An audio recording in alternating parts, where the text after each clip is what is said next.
ফেব্রুয়ারিতে হচ্ছে না নির্বাচন, আমার মধ্যে এই ধারণাটি কেন জন্মালো এই বিষয়টি নিয়ে আজকে আলোচনা করব। সম্প্রতি আমাদের বাংলাদেশের রাজনীতির ময়দানে যেই গতিবিধি, সেই গতিবিধি যদি আমরা লক্ষ্য করি তাহলে আমরা এই প্রশ্নটার উত্তর কিছুটা হলেও খুঁজে পাব।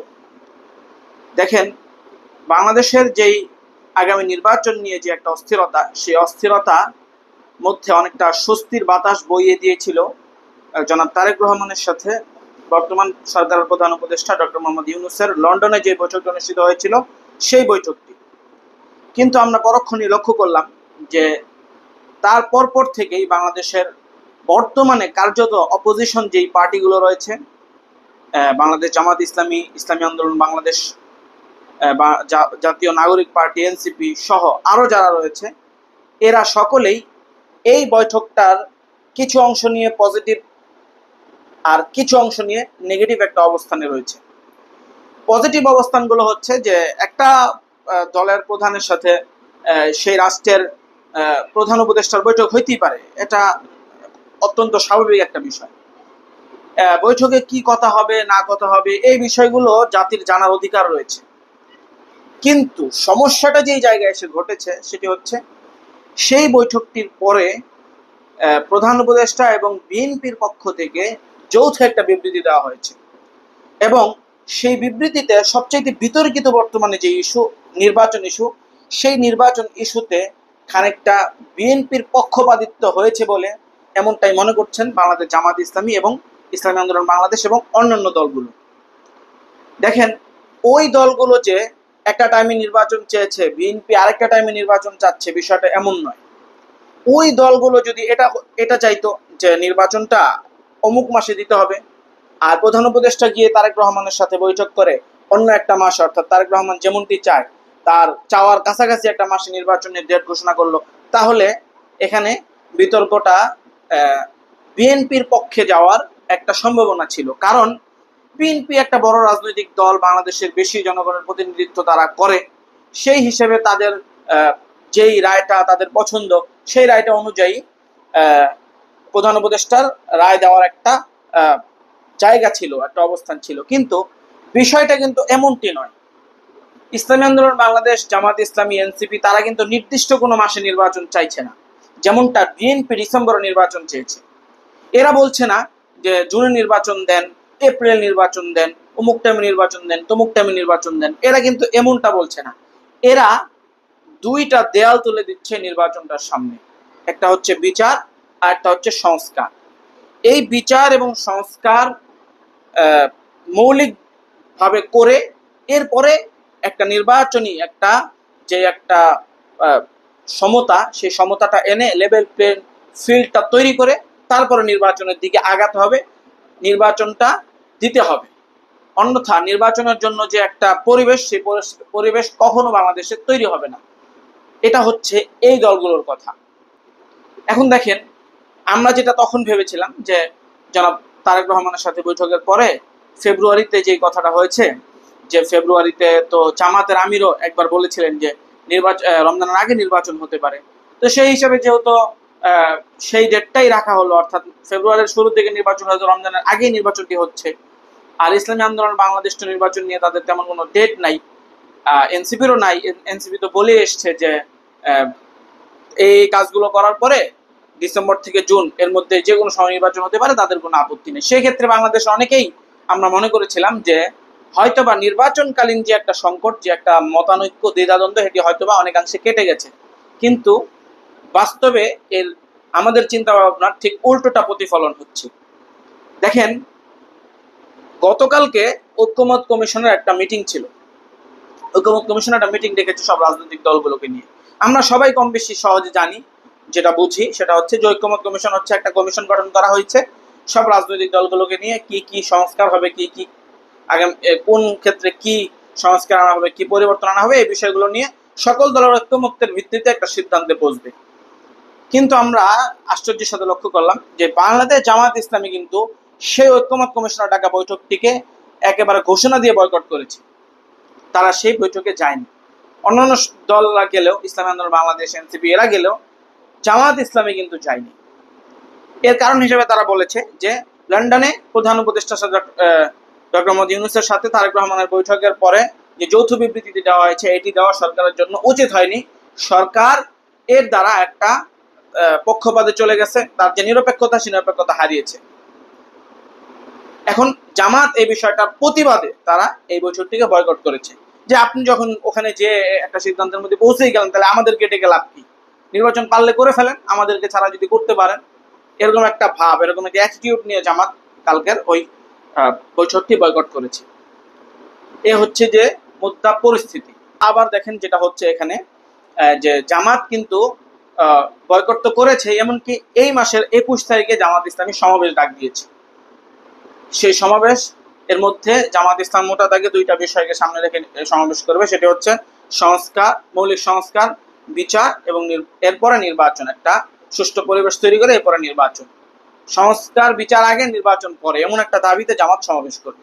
আবার ওইদিকে চরমোনাইও এই বিষয়টা নিয়ে সমাবেশ ডাক দিয়েছে।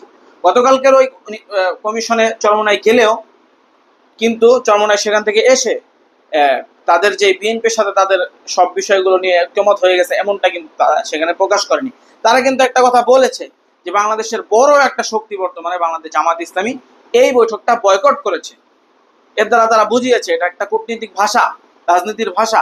তারা বয়কট করলে এখানে এই বৈঠক সফলতার দিকে কিভাবে যায় আর চূড়ান্ত একটা ডিসিশনের দিকে কিভাবে পৌঁছানো যেতে পারে তাদেরকে ছাড়া, এরকমটা তারা সেখানে বোঝানোর চেষ্টা করেছে। আবার অন্যদিকে তারাও আবার 28শে জুন, এই মাসের 28 তারিখে তারা মহাসমাবেশ ডেকেছে একই জায়গায়। জামাত সোহরাওয়ার্দী উদ্যানে ডেকেছে, ইসলামী আন্দোলন বাংলাদেশ সোহরাওয়ার্দী উদ্যানে ডেকেছে। তাদের দাবিগুলো খুব কাছাকাছি। তারা এক ব্যানারের সমাবেশটা না ডাক দিয়ে দুই ব্যানারের সমাবেশ ডাক দিয়েছে। এখানে তাদের অনেক বাধ্যবাধকতা আছে। তারা তো আর এখনো নির্বাচনী জোট প্রকাশ্যে জনগণের সামনে আনেনি, সুতরাং এক ব্যানার নির্বাচন কর্মসূচি দেওয়ার কোনো প্রশ্ন ওঠে না। আর দুইবারে এই কর্মসূচি দেওয়া এর আরেকটা উদ্দেশ্য হতে পারে যে সরকারের উপর অধিক চাপ প্রয়োগ করা। রীতিমতো এক মাসের মধ্যে টানা দুইটা যদি বড় বড় সমাবেশ হয়, বড় বড় গণজোয়ার হয় একটা ডিসিশনের বিরুদ্ধে, তাহলে সরকার নিঃসন্দেহে এই বিষয়টা নিয়ে একটু চিন্তা করবে, সরকারের টনক লড়বে।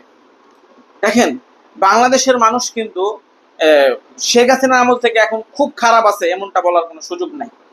বাংলাদেশের মানুষ অনেকাংশে তুলনামূলক এখন ভালো আছে, শান্তিতে আছে। এখন দেশে কোনো গুম নাই, খুন নাই, মানুষের কোনো পেরেশানি নাই। হ্যাঁ, চুরি ডাকাতি, ছিনতাই, রাহাজানি এগুলো হচ্ছে, কিন্তু এগুলো কারা করছে এটাও দেশের মানুষ খুব ভালোভাবেই বুঝতে পারছে। তো সব মিলিয়ে দেশের মানুষ যে নির্বাচন নিয়ে তাড়াহুড়া দেশের মানুষের মধ্যে রয়েছে এমনটি মনে করার কোনো সুযোগ আছে বলে আমি মনে করি না। তাছাড়া যখন আপনি রাজনৈতিক ভাবে একটা বিষয়কে জনগণের সামনে আনবেন, তখন জনগণ কিন্তু আপনার যার কথাটা সবচেয়ে বেশি যুক্তিসঙ্গত তার দিকেই হেলে যাবে। এমনটি কিন্তু আমরা বাংলাদেশের এই 53 বছর ইতিহাসে দেখেছি। এখন এখানে এসে বিএনপি নির্বাচন চাইছে, একদিক থেকে বিএনপি নির্বাচনের জন্য জোর দিচ্ছে, অন্যদিকে কিন্তু তাদের দলের অনেক কর্মীরাই বিভিন্ন রকমের অপকর্মের সাথে জড়িত হচ্ছে, যেগুলো মানুষকে দিন দিন এই দলটির উপর অনেকটা বিতৃষ্ণা করে তুলছে। এই দলটার প্রতি মানুষের যে ভালোবাসা, যে আবেগ, উদ্দীপনা, সেটি আস্তে আস্তে কমে যাচ্ছে, যেটি নিঃসন্দেহে দল হিসেবে বিএনপির জন্য অত্যন্ত ক্ষতিকারক একটা বিষয়। অন্যদিকে দিন যত এগোচ্ছে জামাতের জনপ্রিয়তা, জামাতের মানুষের কাছে গ্রহণযোগ্যতা তাদের কর্মকাণ্ডের কারণে বেড়েই যাচ্ছে। এটি যদি বেশি দিন হতে থাকে তাহলে ফলাফলটা, যেটা এখন নির্বাচন হলে কিংবা আরো আগে নির্বাচন হয়ে গেলে অনেক ব্যবধান হতো, এই ব্যবধানটা একটা ব্যালেন্সে চলে আসবে, এমনটি অনেকে মনে করছেন। অনেক বিশ্লেষকদের মতামত এটি। মোট কথা হচ্ছে যে বিএনপির এই ফেব্রুয়ারি নির্বাচনের এই দাবির বিপরীতে গিয়ে জামাত এবং চরমোনাই যে নির্বাচনের অনেকটা বিপক্ষে, অর্থাৎ নির্বাচনের বিপক্ষে বলাটা ভুল হবে, সংস্কার, বিচার, তারপরে নির্বাচন, এই ইস্যুতে যে মাঠে নামছে জনগণ এই বিষয়টিকে গুরুত্বের সাথে দেখবে এবং অনেকটা আমার কেমন যেন মনে হচ্ছে যে জনগণ এই বিষয়টার পক্ষেই চলে যেতে পারে। যা নিঃসন্দেহে বিএনপির স্বপ্নে পানি ঢেলে দেওয়ার মতো একটা বিষয় হবে।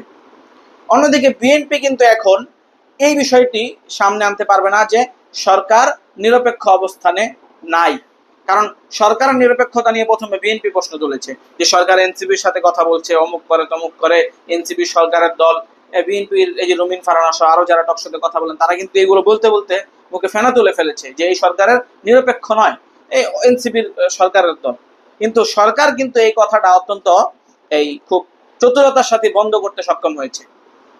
যখন তারেক রহমানের সাথে বৈঠক করে একটা যৌথ বিবৃতি দেওয়া হয়েছে, সব বিএনপি নেতা কর্মীদের মুখ বন্ধ হয়ে গেছে। এখন কিন্তু বিএনপির কেউই সরকারের নিরপেক্ষতা নিয়ে প্রশ্ন তুলছে না।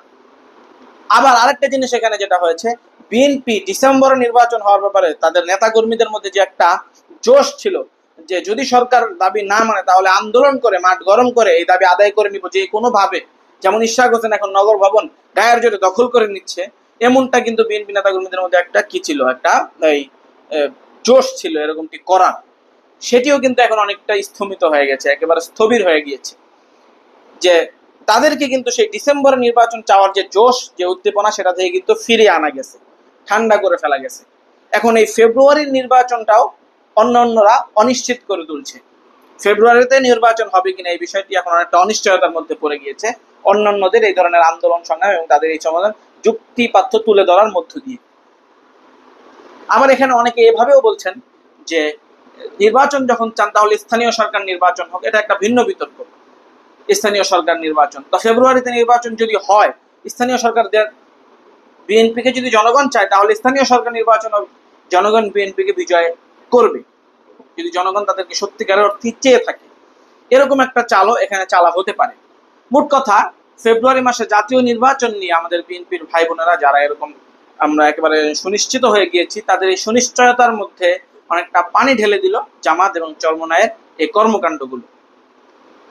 আগামীর রাজনীতি নির্বাচন কেন্দ্রিক যে একটা অস্থিরতা তৈরি হয়েছিল, সে অস্থিরতা কাটেনি, বরং অনেকাংশে বেড়ে গিয়েছে বলে এখন আমার কাছে মনে হচ্ছে। যাই হোক, আল্লাহ তাআলা আমাদের দেশটাকে শান্ত করে দেখ, সকল পরিস্থিতিকে আল্লাহ তাআলা খায়েরের দিকে ঘুরিয়ে দেখ। সর্বক্ষেত্রে আল্লাহ তাআলা আমাদের দেশের জন্য যেই কাজটা যেভাবে করলে সর্বোত্তম খায়ের হবে, সেই কাজটাকে সেভাবেই করার তৌফিক দান করুক। আমিন ইয়া রাব্বাল আলামিন।